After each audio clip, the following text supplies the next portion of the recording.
We here. Dropped it here on a very special edition, right here in the live crowd and working room. Hold on, my brother. I do this to everybody, and I gotta do it to you. Who are you? Smatt, nigga. Smatt Sertified. What's good, Tell me to turn my mic up. Tell me to turn my mic up. Yo, turn the mic down for Smatt on this side. Turn this mic up. Yes, sir, yes, sir. And I got my co-host with me. See you later. Make some noise to see her, y'all. She's here, she's beautiful. We outside, we doing it for real, for real. Yes, sir, we gonna keep this going. I'm gonna be honest with y'all. Last time I seen Smatt, he ain't have all this shit, these diamonds and these Cartiers and all this shit. This nigga, he moving real different right now. But feel me, this is the producer, man. Big brother too. You already know what's going on. Brother. Can we speak about how we met, bro? Yeah.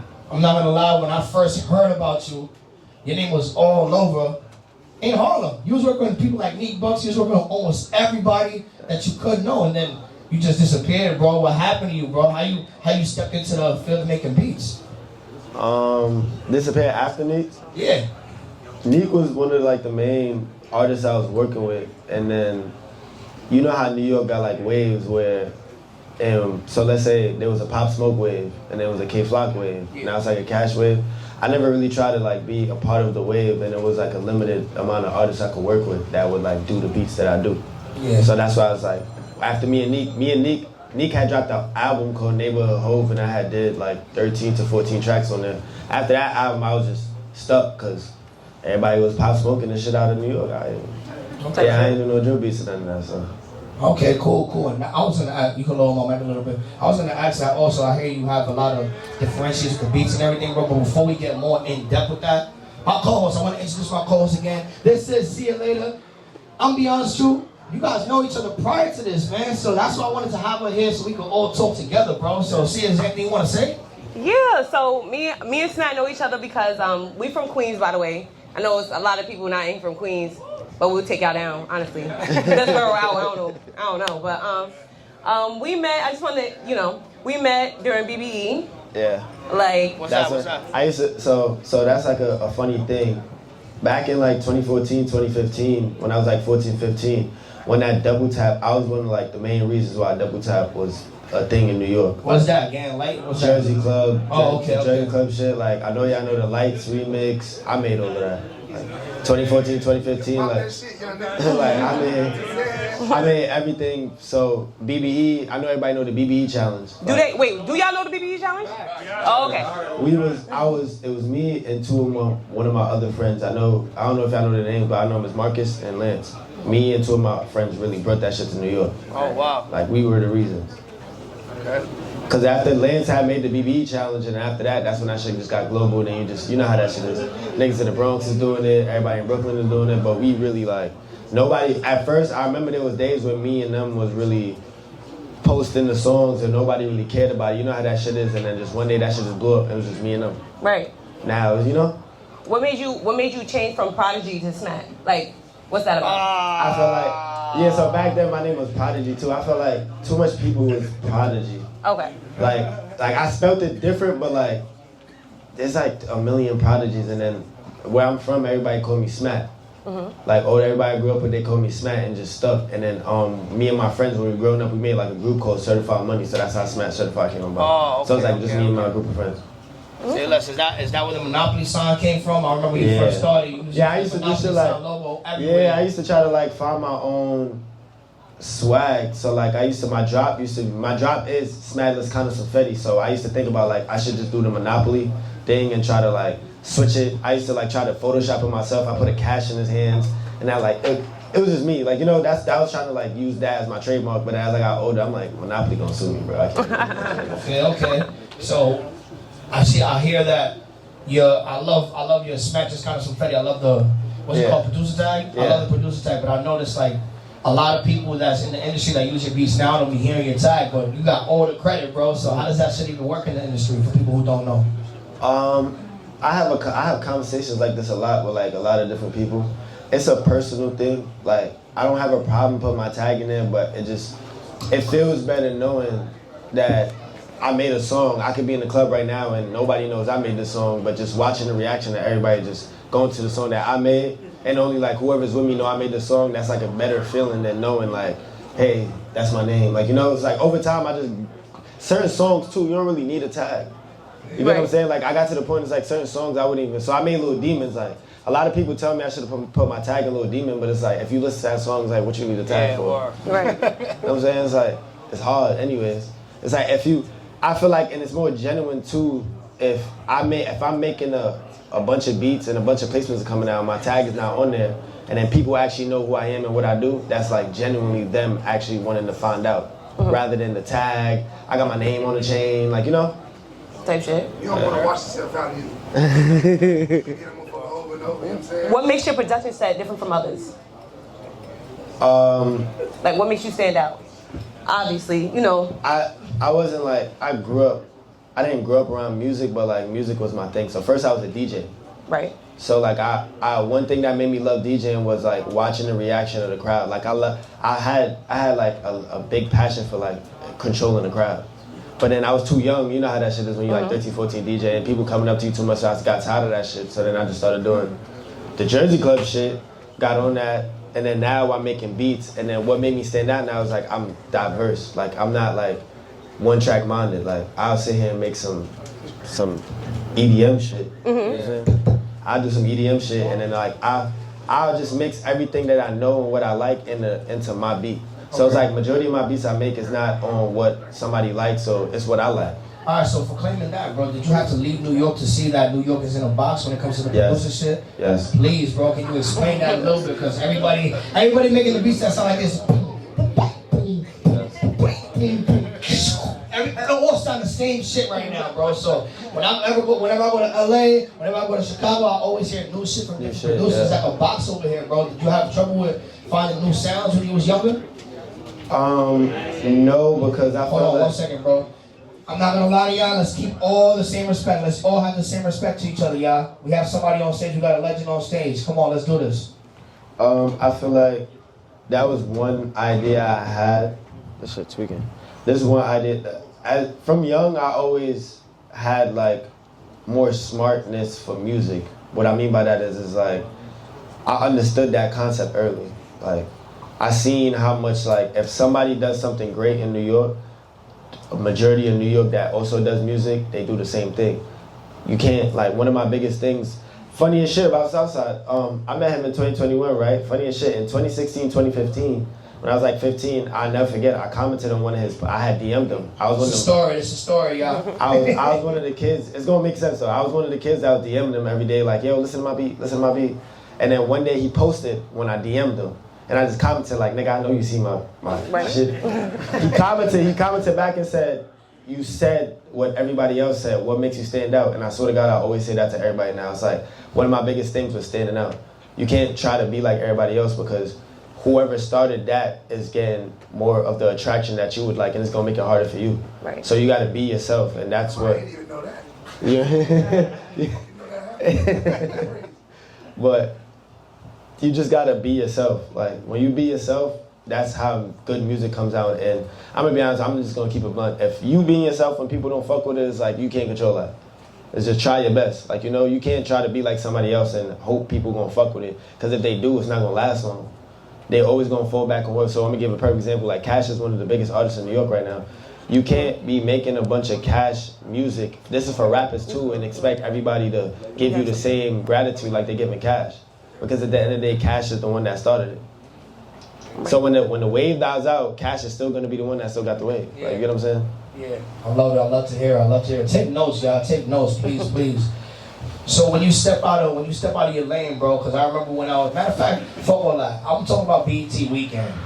I was at BET Weekend 2 years ago, man, and this shit was fucking lit. I'm not gonna lie. See ya. I went out to BET Weekend in LA, and they said they got 3 tickets. I go out there with 2 other niggas. Nah, you only got 1 ticket. So I'm fucking tight. I don't know what the fuck I'm doing. I'm telling Sia, like, yo, Sia, I'm not gonna lie, I'm about to go see Smatt. You wanna come see Smatt, go to the BET Awards? Nigga, I know that nigga. I went to the BET Awards. Fuck that nigga. So feel me? She stayed back, went to the BET Awards, and I pulled up on Smatt LA. And not for nothing, it was like very, very beautiful because I seen a lot of shit that I've never seen before. I learned a lot that I never knew before about the industry. And one thing I gotta ask, bro, whenever you have like a new scenery and a new vibe, whenever you travel, how do you like get into your mode, get into your bag to like, you know, make new beats? Because when you travel, the vibe of a certain room comes out to what, you know what I'm trying to say? The vibe of the room could attach the beat. You know what I'm trying to say, man. Nah, I get what you're saying, but I can say two things. One, I'm not like that, and I'm gonna say we too, cause like my family of like Edo and Mafia, we not like that. We make beats regardless. Yeah. Like y'all could be having a bunch of noise in here right now. We be making beats right there. 50 bitches in the room. Yeah, it's just like it's not even about the environment. We don't need the big studios. Like I like making beats at home on HS6s. Yeah. You know them little, like, you know what I'm saying? Like I don't really need the big studios and shit like that unless we got, you know what I'm saying, 50 bitches, we just having a party. But it's like, that's one. And two, I could tell, one thing I do too, when I'm in different states, I name my beats different. So when I have the time, I could look back and hear the difference on what was I doing in that moment, what was good. And one thing I could say though, LA, I do make like most of my best beats in LA. But the environment don't really affect me, cause it's like, we make beats in the most craziest circumstances, you don't understand. Since you're saying shit like that, like if you had to pick 3 objects in this room to make a beat, what would you use? This was some random shit. Somebody got a chain shaking, key shaking, tap that on the thing, yeah, and then. Okay, you back to your pencils and your shit at the electric. Because you can fuck with the damn chain shaking, you know what I'm saying? You can make it sound like a real sound, and that, you can just make that low and it's gonna sound like a damn kick, yeah. Do you still send beats out, or do you like to send beats out, or do you like to have the personal interaction in the studio? I do both.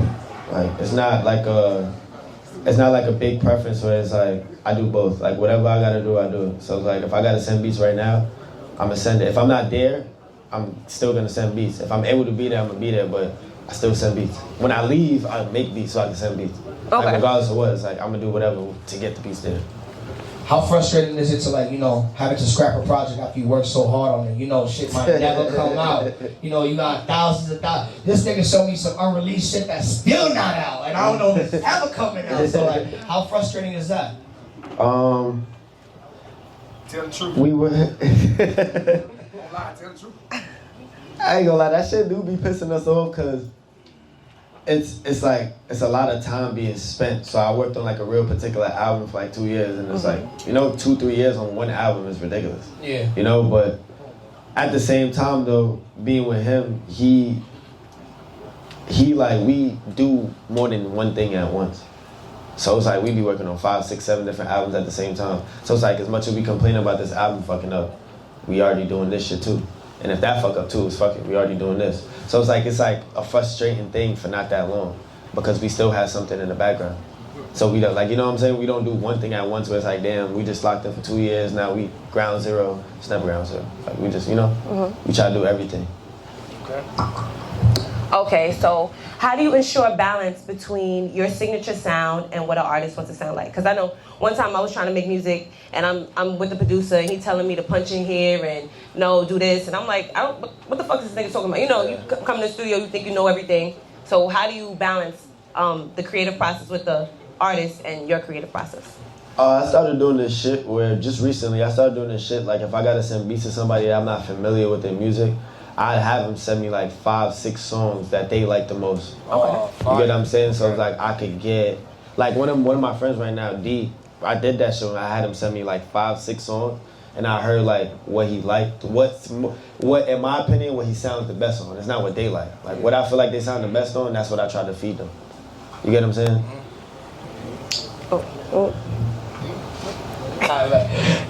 Okay, so I'm not gonna lie, I see that Future dropped this tape, and a lot changed for you too, bro. But you've been having a lot of patience way before Future as well. You've had Polo G, you've had Drake, you've had.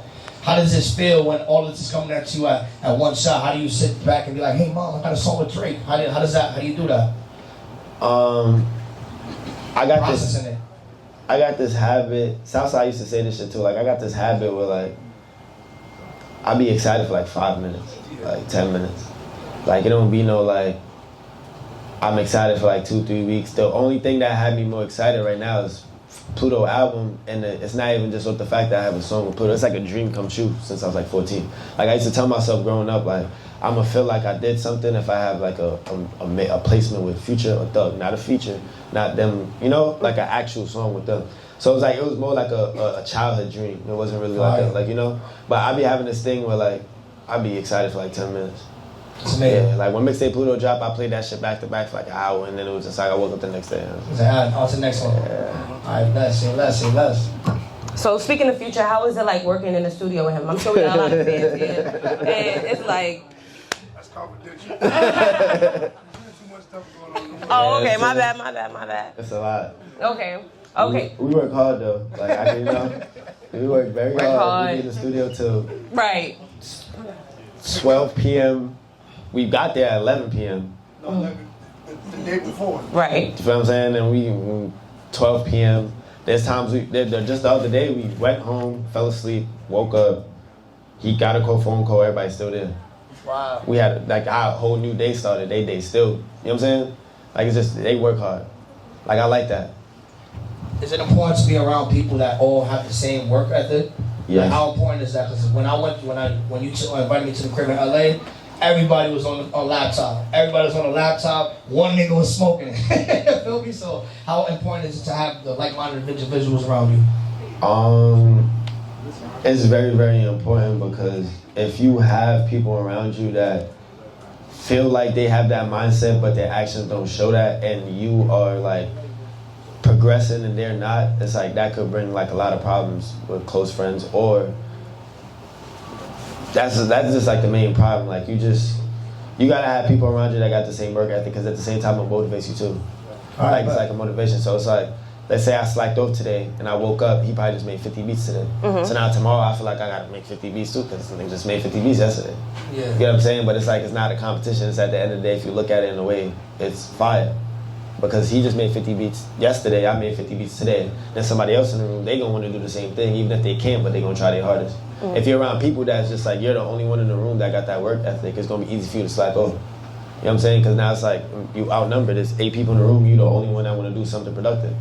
So it's like, if they over there playing the game, screaming and shit, you gonna get up and go see what they playing. Okay.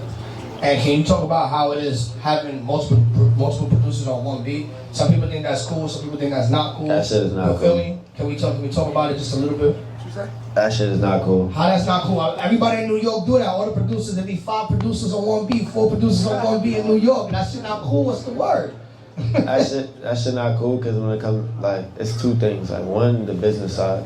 Yeah. It's like, you don't know how, a lot of the business side comes from ego. So you don't know how one of the 5 producers feel on that song. You might feel like, let's say you're the main producer that put everything together, and they wanna, let's say you wanna split everything evenly, and they don't want that because they feel like their ego is high, so they feel like they're above you. It's like, that's one. And 2, it's like, I don't feel like you need 4 producers on a beat, because it might sound a little selfish, but it's like, how is that gonna help you showcase your talent? Because now let's say you put one of the producers on there that already got like a name for themselves. It's like, the world of that don't know music like we do, they gonna off the rip think, okay, so if I collab with 5 producers and I already got a bigger name than the 5 producers, and I didn't do shit to the beat, my name is just on there, the whole world just gonna think they did it. You get what I'm saying? So it's like, it's not that good to really be but like 5 producers. Like, you just gotta like work on your own, and that's what's gonna build your face. You know what I'm saying? Like, if you in a studio right now trying to get beats to an artist and the 5 producers in there, it's like a battle. If you're the only one in, and remind you, even if it's your friends, at the end of the day, it's still a friendly competition, because we trying to get something done. If you're the only one in there by yourself just thugging it, you're gonna get something done, and they're just gonna remember you for you, not you and your 5 friends. Right. So besides that, what other advice can you give to, we have other producers in the room, to make it out? Like, if they really want to get noticed, if they want their sound to get heard, what do you think there's some things that they need to do? Step outside the box. Like, I understand the concept of like everybody like just doing what is going on in New York is cool. Like, I don't do it, but it's cool. But you just gotta step outside the box. So like, if you feel like you are good at doing what's going on in New York right now, try to switch it up. Don't just do the same shit that you hear dropping every day, because it's like, that shit just dropped. You get what I'm saying? Don't try to make the same beat that you heard yesterday, because who gonna do it? You get what I'm saying? What about you not staying in your house? Because I remember me and you had a conversation in our first interview. You used to tell me like, yo, I would go crazy in my house trying to find new shit to do. I'll be here, I'll be here, I'll be here. Then you told me that's how you met Southside. You being in Quad Studios and the nigga happened to be there that one day, and now that was like an opportunity for you. I canned him the whole night. That's what niggas don't know. Oh, word? Play some beats. I'm like, yeah, hold on. Oh, now you ain't tell me that, bro. You didn't tell me. I heard some other shit, so you want to give us the right story right now, that would be perfect. I Gotta tell the right story, man. I'm telling the whole shit. So the first day I'm gonna tell like the whole life of that summer. So that summer I was, like he said, I was going crazy in the house because I was just doing shit. To be honest, I was broke as hell. I was just in the house like, what the fuck? So then I told myself, I'm trying to find I'm trying to find an artist that have the same work ethic as me, because that's the only thing that's missing. Like I had a couple artists that's hard as hell, but they making one song a week. And I'm making probably like 10, 20 beats a day at that time. So then that's when I ran into like a childhood friend, Ramel. His name is Ramizi. Ramizi. Yeah, so Please get the money. he had a homie that had a studio in Far Rockaway that was like free. It was like in a garage. So he was basically just like, we was getting it for free. So I was on Rod like, hey, we gotta go there. Like, so I was calling Rod every day like, yo, let's go to the studio. We was in the studio for 2 months, and then one day he got a cousin or uncle, I think his name is Frenchie. Frenchie was with him. And then he showed me, he was like, oh, look, my cousin or whatever his name is with 808. So I told him, I'm like, hey, ask Frenchie what's the address, let's go. Because Ramel drove at that time, I didn't have a car. So then he was like, nah, I don't know. I'm like, I ain't gonna lie, bro, as a producer, that's what we do. Like, the pride, like, you can't have pride with being a producer at that stage, at that. So then... Yo, tune in, y'all, for real. So then he asked him the address, he said we had Quad, pull up. I think that was probably the first time I ever went to Quad. We went up the elevator, that shit was crazy. At that time, it was the craziest shit I've seen in my life. As soon as we opened the door, there was this nigga, the comedians on Instagram, Doughboy, OP was there, D was there. It was, my whole playlist was there. I was like, oh shit. So then off the back, I was just on some like, I bet. It's like I looked at it like a once in a lifetime opportunity, so I was just like, I gotta get some shit done. So I was just trying to analyze the whole room and just see that's good. I was trying to analyze the whole room and just see like, what can I do to get somebody to hear my beats? Not even just some of him, like I'm be honest. So, cause I could tell he was the head of the room, like it was his session, beats being played. So I'm telling the whole story right now, like word for word. I vividly remember this day. It was 3 days worth of shit. I didn't go home, take a shower, nothing. I didn't go to sleep for like 3 days. I was in Quad for 3 days. He wasn't even there half the time. That was just me. Like, he was hungry. Yeah, like he wasn't even there. I come back always while he's gone. Yeah, that's what's up. But when we got there, I sat down. Rod was just like moving around, just like doing Rod shit, and I was just like there, just sitting down, trying to analyze the room. So then I remember I seen one of my friends now, his name is Slowburns, he was standing there with his arms folded, just like nodding his head, and I seen Sizzle say something to him, so I just understood. I'm like, okay, so he's playing beats. Sizzle tell him to play beats, so now it made me feel better. I'm like, I clearly got a chance to play beats. So then I got up and asked him, like, hey, I could play some beats? He was like, yeah, whenever you get the chance. Like, he was just like, yeah, whenever he done. As soon as I said that, Doughboy picked the beat that was being played. So it was like, and as soon as Doughboy finished rapping on that song, he went to Starlets. So I was just in there, I was like, damn. But I stayed though, because it's like, I never been to Quad. Yeah. So remind you, like I said, I never went home and I did not go to sleep. I was there all day. Because he had more people in there. Like he had some of his family members too. Joey was there. It's like a lot of people was there. So then the next day now, he pulled up for like 20 minutes and then he went to Starlets. But now I got a little comfortable, so I'm like, let me invite some of my friends, because last night he went to Starlets, he ain't come back. So I'm gonna just invite some of my friends. Shit crazy, I went downstairs with my friends. I just see him and 20 people outside. I'm like, fuck. Yeah. You know, so when we got upstairs, he has a family member there, like I grew up with too. Her name is Jamia, like she's cool as hell. And then when we got in there, I tried to pull the move. I'm like, how'd I say, cousin, you ain't try to play some beats? She like, I got you. But either way, he wasn't in the room when I was playing beats. And I remember there was some kids that was playing their music, they rap. And then one of my friends, he told me like, yo bro, play some beats on the aux. I was like, all right. But he wasn't in the room though. If y'all know how Quad is set up, we was in Q2, he was at the pool table. He was like playing pool or some shit, and I was just playing beats for my friends, not even for him. Like at this point, like I gave up. But I was there though. But I was like, it's gonna happen. If it happened, it happened. Yeah. I was playing beats, and then this nigga scared the shit out of me. I looked to my left, he was just nodding hard as hell. He was like, who the fuck made this beat? You made this beat? I was like, yeah. He was like, yo, I was telling you no yesterday, so crazy. He's like, keep playing beats. I'm like, all right, so now the whole room just like, oh shit. So I kept playing beats, and then I overheard him behind me telling somebody like, yo, I was just telling this little nigga no for 2 days straight, and this the hardest shit.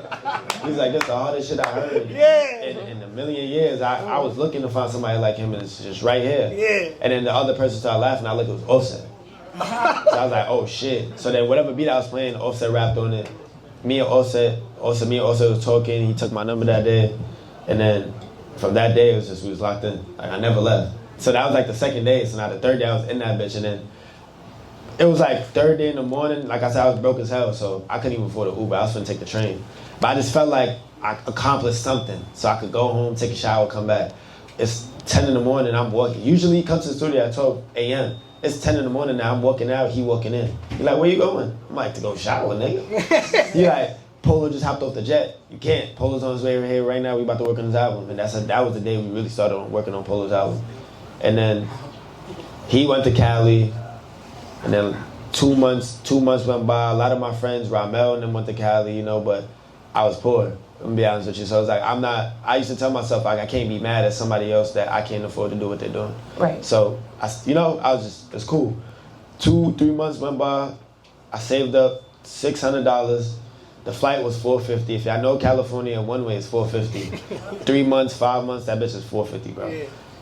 So I had one of my friends that lived out there too. His name is T. Reels. He had bought a house out there. So I asked him if I could stay on his couch because I'm gonna be honest with you, I was scared to text him. It was like, think about it, like, you know, like I ain't want to really text him like, yo, I'm coming, and so I just figured my shit out. And then, you know, so then when my friends picked me up, I never forget, I sent him my location. I'm like, yo, I'm out here. He sent me his location. The world worked in mysterious ways. My friend lived 5 minutes away from his B&B. Wow. Like that shit was like damn near walking distance. Mm-hmm. So when I went there, like I said, I only had $100 left. Now I just told you, I said the $500 flight was $450. You know what I'm saying? I had like $50, like $80. Awesome. I had a Shake Shack account. I'm gonna just be completely honest. I had a Shake Shack account. She had somebody piece on there. I ate Shake Shack for like 2 months, bro. I was feeding the whole house. Like I was just Shake Shack for 2 months. Swear to God, I couldn't afford this shit. But I was at his house though, and then we was going to the studio till 5 in the morning. Getting home at 9 in the morning. It got to the point I'm like, bro, what the fuck is the point of us going to the other house? I'm just gonna stay here. So all of us, we was just in that, look, we was in a little ass house, 20 of us, in a house that was only for 5 people, but we just thugging. Yeah. And then I was with him. From that day, I just was with him. Like every other day after that, it's just, I can't really tell it. Every day I was just with him. Yeah. When he was in the studio till 6 in the morning, I was in the studio till 6 in the morning. For years, that was 2021. I could tell the time frame. I went to Cali in August, came back in November. Wow. And then December I went again, but I came back in Christmas. Then in March I came. Funny as shit, I came for my birthday for 3 days. He's so funny. I came for my birthday for 3 days, and then he had got a house, and then he had like saved me a room in there. But I only bought clothes for 3 days, so I'm like, I'm gonna go back to New York, get some clothes. His ass was on a bike and broke his fucking leg or some shit. Oh shit, yeah. So then I'm like, yo, I'm out. I'm gonna see you in like a week.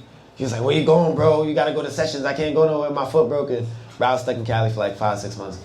But I was with Polo though. Like we was working on the album. So that was from March to June, July. I was in Cali. Then what your mom said? Your mom like, yo, what's up? Like, because like one thing too, growing up with my mom, she Jamaican as hell. We Jamaican as hell. So like she ain't really. It's unorthodox as fuck. Like you gotta understand, like growing up, they used to people being successful with a 9-to-5, pension, like. So me getting up, opening a laptop every day, she ain't understand that shit.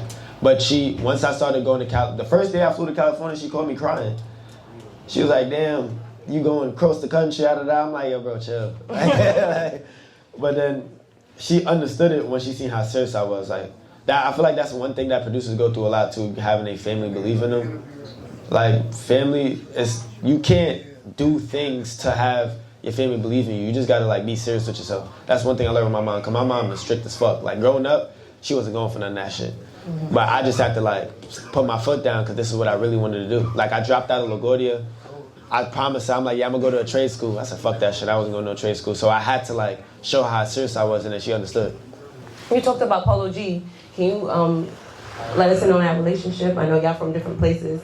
And it's just cool to see how good y'all work together. So you want to talk about that for a little bit? One thing I could say, Polo was the first artist that like treated me like equal. Like that was like the first person I could say that treated me like morning. That was like every day. Last year in 2023, I was in Cali for like 6 months. I was in the studio with Polo every single day. Like every day till 7 in the morning. It was like a pattern. Like some days I didn't even shower because we got home 10 in the morning. He'll call me at 2 p.m. like, yo, I'm back. So now he just woke me up, so I just go straight there. Me and kid, like, I could say like he was like one of my first friends. Like you know, I'll call him on some regular shit right now. We don't talk about music, he'll answer. You know, like I talked to him about stupid shit. Like he just embraced me. Like everybody else, it was kind of harder. Like you know how it is, but he was the first one. Awesome, bro. Your production, when you go through your production, and you know you have to show it to. Do you have to show it to Southside before it gets cleared? How does that work? Or can you just submit anything before it goes and gets cleared with the artist as well? It depends. They got that money, he can do whatever he want to do. Amen. It's right there. That's what I'm saying. It depends. Like, it depends. Like it's not no, oh, I send him a beat. He be like, oh, fix this, fix that. I'm not gonna lie. I be knowing what need to be fixed. Like sometimes I send him some shit and I overhear it on the phone. I be like, yo, I fucked up, and I tell him like, don't send that out. I'm gonna reach. You know what I'm saying? Like it's not that. Like we just like you know. Yeah. So you had mentioned Drake earlier, and I want to know how you feel about the different side of rap, like rap beef and stuff like that. Like, do you like the competition that they have, or do you feel like as a listener, or the Kendrick and Drake shit, nigga? As a listener, I need it from a different side of the industry, so like how I look on that side. I'm gonna be honest with you. As a producer, I stay out that shit. I don't be giving a fuck. Right. Like, that shit got nothing to do with me. But as a listener though, hell yeah, I'm at the crib listening to this shit. I'm gonna give my own opinion outside of that environment. Right. So I have close friends. I be like, nigga, this nigga won. You know, but like in that environment, that shit got nothing to do with me. Like, I don't pay attention to that shit. How do you get past writer's block? Well, I don't know if it would be writer's block. Beat block. I used to have beat block growing up. I haven't had beat block in years. Like, I swear to God, like I used to talk about that all the time. That used to be a thing where I used to get up and I just used to be fucked up. I'm like, yo, I don't know what to do. I haven't felt like that in years. So what's your creative process like? If you don't have beat block, then what does a good day look like? What's a good number, like a good number of beats, and a good day look like? You want to be honest with you? Yeah. I get up, I don't brush my teeth, I don't shower, I go sit down, I be making beats till like 8 p.m. and then whatever the fuck, like by myself, like this not like, you know, that's a good day for me. Like I just get up and I be making beats for the whole day, and then whatever the fuck I missed the whole day, I'll start my day outside of beats at like 8 p.m., 9 p.m. But it be too late. You know, I go shower, do everything I gotta do, but it ain't, like, I don't need shit. Like making beats is like, it was a hobby for me. Like, so that's why it's like, I don't really need nothing to like get me going. It's like this, I have fun doing it. Like it turned into a job after the fact, but I have fun doing the shit. It sounds like you don't really follow trends like that. Like when it comes to beats and all that shit. So, like what's happening in New York, everybody's making a sexy drill beat. Everybody's making a certain type of sound, you know what I'm saying? So how do you know what's popping over here if you all the way over there, bro? Do you care about that? Because of the level of people that you're working with? It's not even a level of people. I just always had like a broad mindset where it's like, if I'm in California and then whatever's popping in, if I'm from New York, so I'm gonna know what's going on in New York. If I'm in Cali and that's nobody in Cali or outside of it is talking about what the fuck is going on in New York, I shit ain't doing it. The only one thing, two people really left New York around. Pop Smoke was one of the ones that everybody talked about outside of New York. K Flock was one of them ones because you know, but it's like I don't like that. Like I don't like the. Okay. It's like that in Cali too. Like that's one thing. I don't want everybody to make it seem like New York is just its own thing. One thing I tell you in California too, because I've spent a lot of time in Cali. Just like how we got over 20 to 30 big artists to us that nobody knows about in New York, it's the same shit with Cali, bro. Like I know a bunch of artists right now in Cali. That's the shit to California. But if he come out here right now, man, nobody gonna know who he is. Yeah. So we got 2 more questions for you, then we want to open it up for 5 questions in the crowd real quick. Yeah. My last question for you, bro, is where do you see yourself in the next 2 years? Last time I interviewed you, you were actually 5 years. 4 years done passed, you done fucked the game up, bro. Where do you see yourself in the next 2 years, bro? I ain't gonna lie, doing the same shit but bigger in a way where it's like, I want to step back into like everything that I was doing before this. So like growing up, I told myself like I want to get my name big as hell as a producer, and then step back into the lane of the club shit I was doing and the DJ shit I was doing, because nobody knows I was really doing that. Like the people that know me for producing and being the trap nigga, nobody really know I was doing that shit for real. Like you gotta be around me and hear me play beats and shit and make beats so you realize I really be making other shit than trap. But I really just wanna like step back into what I'm good at. Like I'm really a great DJ, so it's like I wanna like give myself the time where I can actually go like DJ real sets, like DJ somebody concert, or like do the club shit again, like you know. Love that shit. What's a sound or artist that you feel is on the rise that you like right now? From New York or just in general? Just in general. Give me 5, bro. Word. Give me 5, please. You can throw New York right now. I got my brother right there, YKD. He like the type of music he make.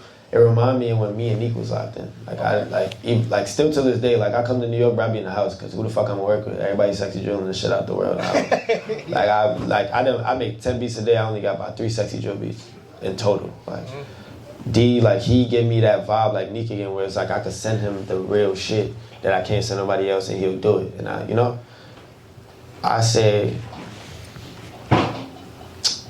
I like Chucky from Chicago. Okay. It's like they got that drill shit going, but it's like it don't sound too fucked up, if you get what I'm saying. Like for example, like when K Flock was here and they got that Batman voice shit, that was fucked up. That was like a fucked up wave. Like that Chicago drill shit Chucky got going on. They don't sound like that. Okay. They probably got people, you know what I'm saying? They probably got something equivalent to that Batman shit out there, but I don't know. And then, I really like California music a lot too. Like I got my mans out there, Kalen for real. Like he do like a lot of California music, but y'all know how California got this like one set sound that they always do. He do that, but he always switch it up. Like he be singing and shit, so it's like he be like always switch. So it's like I fuck with him too. It's like I feel like I have like one main person that don't have like a Future or Travis Scott status, where it's like they describe everything I like about that state. If I was to find somebody that do the same shit, like with D, it's like nigga, I can't. When the next time I'm find somebody that's gonna give me the same energy like Neek Bucks? Like think about it, like Kalen, same shit. Chucky, that's 3. Florida, I got Trey Sav. He signed to 808 Mafia. He like a brother to us. He make. Yeah, y'all know how Miami music sound. Like he don't make Miami music like that. Like Trey Sav, like he make like that shit just fire. It's like rock star music, but it's like gangster shit at the same time. Like so it's like I fuck with that shit. And there was another one. I be listening. It's gonna be funny. There's some nigga I seen on Juice WRLD fucking concert. His name is Dave Blunts. That fat, I fuck with that nigga. He got some song. I was listening to that shit. I be listening to that shit all day. He got one song, bro. He be singing his ass off. That shit is hard as fuck. Cup shit, right? Yeah, that shit hard, bro. But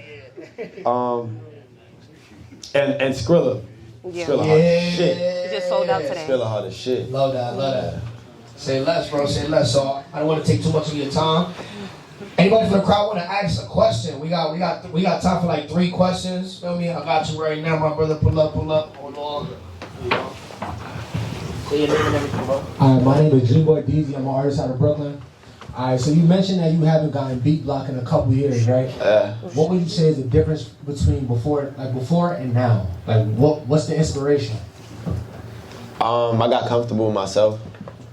Growing up, it was like I was stuck between doing what I like to do and trying to get people to fuck with me.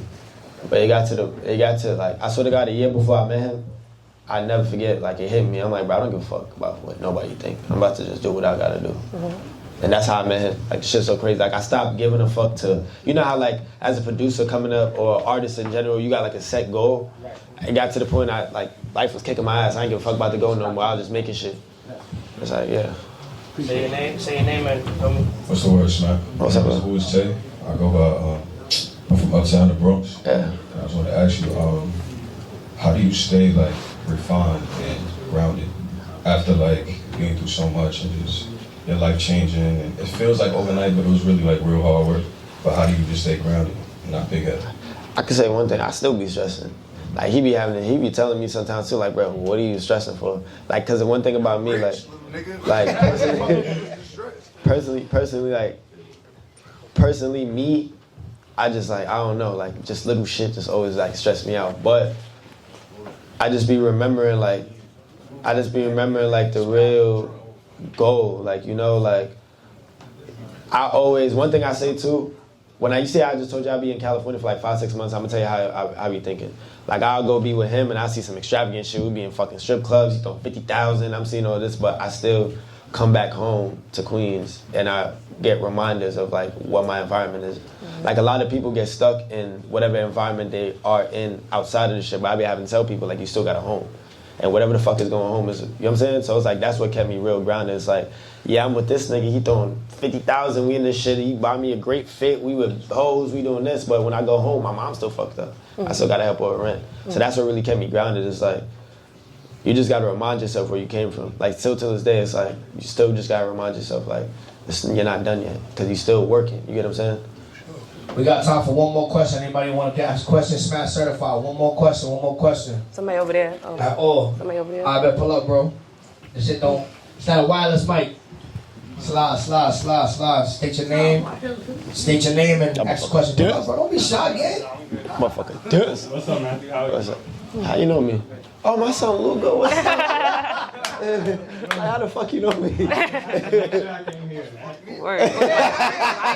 I'm like, what's up, bro? I went to high school with him, so like a little quick story. I ain't trying to take y'all time up. My mom, so like in Queens, we got like certain high schools that's lit as fuck. You know, in certain boroughs, this high school that everybody want to go to. Like in Queens, we got Dozo, type shit. Van Buren. Like my mom, you know, in middle school, you got to type the shit down. Long story short, my mom switched the whole shit and sent me to a fucking bum-ass fucking high school in the basement of a middle school in Queensbridge. But I was taking college classes, so I used to have to walk to LaGuardia Community College, and he went to school with me, Lugo. Yeah, no, nice to meet you again, bro. Yeah, my rap name is Michael Lugo. I mean, Lugo-matic. Yeah. But I used to see Smatty in the lunchroom. Everybody would be eating lunch, and he would be at the end of the table on the computer on Fruity Loops, and nobody would know what the hell you're doing. But I used to be the in freshman year. I used to be the kid where it's like I used to say fuck everybody. I used to just be in the corner just making beats. And then like I'll never forget, I got 3 friends, Darnell, Jordan, and Ivan. They just came up to me. They're like, bro, just come sit with us. And they just been my best friends the whole year. But I used to make beats in freshman year and lunch. Like I used to be the kid where it's like, you know how you can't wear headphones in school? Certain teachers just let me slide because they see me. I used to be walking to the train station with I have videos on Snapchat. I used to be walking to the train station with my laptop in my hand making beats. Like it was a hobby, like I found it fun, like, you know? You got any question, bro? Yeah, the question I wanted to was for upcoming artists and upcoming rappers. Like, do you feel that in terms of beats, do you feel like they should stick to finding their own versatile, like their own sound specifically, or should they try to focus on different type of beats? Like, I feel like it's hard. I feel like the only reason why like that's a question for artists and producers in general because of how like coming up, how hard it is. You feel like there's nothing at the end of the road. Like I get it. Like, you know, like you be sitting here making beats for like 3-4 years doing your own thing, and it's like you watching everybody else in the world fuck with some shit that you're not doing. But it's like you can't allow that to stop you. You gotta really like be yourself because I be showing my friends too, cause I'm not gonna lie, some of my friends, they be like, I be having to remind them like, bro, and stop. Yeah, I have to remember before 2021, before I met him. Like I used to be the one that's posting pictures on Instagram getting 30 likes. I'm dropping albums, producing albums, putting the shit together, I'm still getting 20, 30 likes. I never cared though.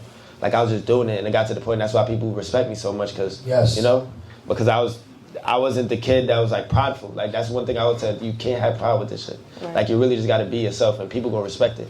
It's not about like people fucking with you, it's more respect than fucking with you. The fucking with you should come after people respect you. Cause if the right people respect you, people just gonna fuck with you with the fact you're not that shit is. Come on, ladies and gentlemen, can we get a hand of round of applause? My boy Smatt Certified, man. Before we get out of here, Smatt, is it possible that, you know, you can play the crowd something that you've been working on right now? Anything unreleased, anything that's released right now, anything at all. A little treat for the Drop the Heat crowd right now. Anything at all. We got a platinum producer in the fucking building.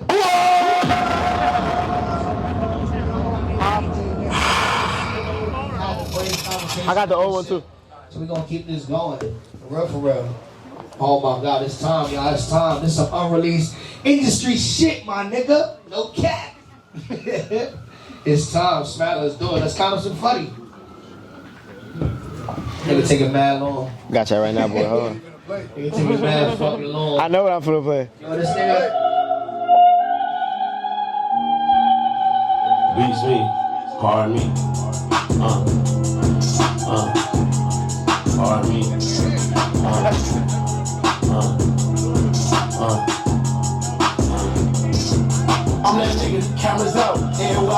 go. If she asks me about this bitch, I'm screaming, I don't know. If she catch me with this bitch, I'm yelling, I don't know. Give a fuck what her friends tell her, I tell her, I don't know. Who that hoe I seen you in the streets, I don't know. I stay low key, I stay to the street, I don't know. Who you laying up with in the sheets, I don't know. I might have a new freak every week, I don't know. Who calling me my phone on D&D, I don't know. Who posted pictures at the B&B, I don't know. She said she with me, I was with the skis, I don't know. Why all the IG bitches say I'm easy, I don't know. Chill. Before we play a little demon, man, is there anything you want to say to the crowd before we get out of here? Smatt, anything at all? I gotta stop sexy drilling the fuck out the place, bro. Like, what you said? Y'all gotta stop sexy drilling the fuck out of New York, bro. Like, y'all gotta, like, somebody gotta, like, get up and just do some other shit. Cause think about it, bro. Cash was doing whatever the fuck he was doing for years, bro, and nobody was doing it. When K-Flock was lit, Cash was doing that same shit. But what's the point of Cash getting lit and then everybody just want to decide to do it? Like, y'all gotta think about, like, the before effect. Like, everybody always look at during and after. It's not gonna work because y'all didn't see what the fucking nigga went through. So it's like, y'all gotta really start your own shit and just try to, like, you know, be yourself, bro. Like, I always say that's like the best way to explain it rather than saying so much words. Like, you just gotta be yourself, bro. Some people not comfortable in their own skin. You gotta get to that point where you're comfortable being who you are. You don't gotta dress like everybody else. If you like wearing baggy ass clothes, wear baggy ass clothes, bro. If you like wearing skater clothes, wear skater clothes, bro. Think about it like Thug. I know y'all remember old videos of Thug. That nigga used to have tight ass fucking jeans on. Don't nobody tell that nigga you got tight ass jeans on now because they respect it. Can you let them know the best borough in New York? Queens, bro. Okay, I just want to hear that. I just want to hear that. Bro. Niggas don't die. I just want to hear that. Should say. Everybody that is Smatt Certified. I'll die on that shit. Hey, she's zero. And that's one thing I made her do that.